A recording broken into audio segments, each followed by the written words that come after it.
Welcome to another edition of My Opinion here on My Opinion TV. Don't forget to like, share, subscribe, and click the notification bell. So as soon as a video is released, you'll be one of the first to be notified. And if you have been watching this channel for a period of time and you have not subscribed, what are you waiting on? Subscribe and help the channel grow. And we appreciate all of you, my viewers and listeners, and friends who have subscribed and have helped the growth of this channel so far. On My Opinion TV, we give you news, sports, and general activities happening around the world, especially in Jamaica. Now, this morning we want to look at a situation in Prospect in St. Thomas where a businessman was shot and killed at his wholesale during an attempted robbery. The police are saying that two men were killed and another is in custody following an alleged police shootout in Highbury, St. Thomas yesterday. A fourth man is on the run. The police say two assault rifles were taken. It is reported that about 12:30, the four men attempted to rob a businessman at his establishment in Prospect. The businessman was fatally shot during the confrontation and the men fled the scene. He has since been identified as Dexter Roden. The police were alerted about the incident and the vehicle in which the men were traveling were intercepted along the licensed main road. An alleged firefight then ensued. Both scenes are being processed. The Independent Commission of Police is investigating the incident. So that was from the Gleaner website. And Loop is pretty much saying the same thing, except that they identified the vehicle as an underfit motor vehicle. And as I said, it's just this incident happened in St. Thomas, and the high-powered rifle that was taken, Loop is identifying it as two AK-47. But recently we have seen criminal activities on the upsurge in St. Thomas. We saw pretty lastly, I think it was about 2 cases last week there in St. Thomas. And now we have this situation where these men don't know their identity as yet and where they're from.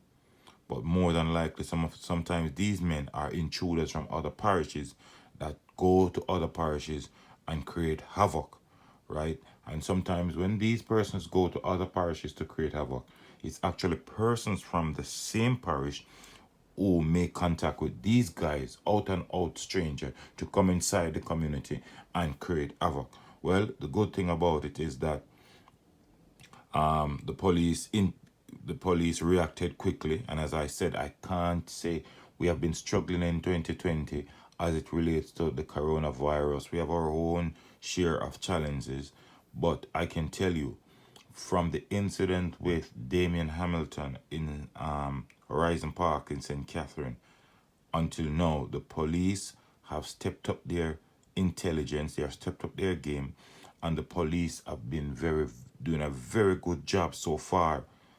From that incident, as far as I can remember until now, the police has been on top of the criminal activities so far. We see an upsurge in violence in St. Catherine too. Yesterday, 2 persons were killed in less than 24 hours. Based on our intelligence, we understand that the JDF and the police, high command, have deployed additional resources in that area to quell the violence. But back to this in St. Thomas, clearly, based on what I'm reading, it does not suggest that they actually robbed the businessman.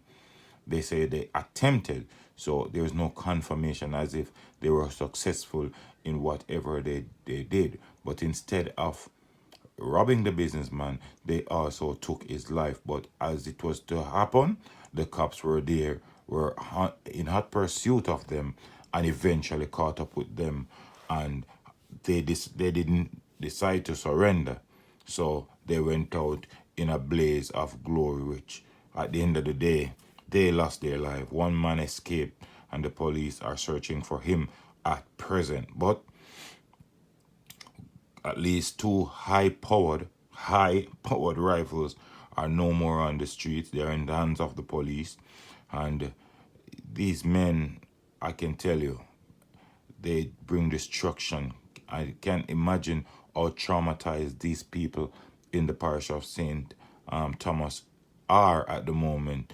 For the sound of those AK-47 alone will intimidate or send shivers down your spine. But it all ends in a sad way, because the businessman actually loses his life. And when they take out businessmen like this, who's gonna invest in the community? Who's gonna create jobs for these youngsters and for persons in and around the community? A lot of livelihood, chances are, after taking out this businessman, chances are this business might end up closed. How many persons work there? They might end up lose their job. But at the end of the day, criminality is criminality, and we thank God that the cops intervene, and the businessman, even though he lost his life, and no one would want to lose their life or their loved one in this situation, but you could say some form of redemption, right? Because the killers were cut down by the police. But one was arrested, so I guess the investigation and the interrogation will lead to the capture of the other one involved. But that is how it is, and we offer our condolences to the businessman and the people there in St. Thomas. But that's it for another broadcast this morning.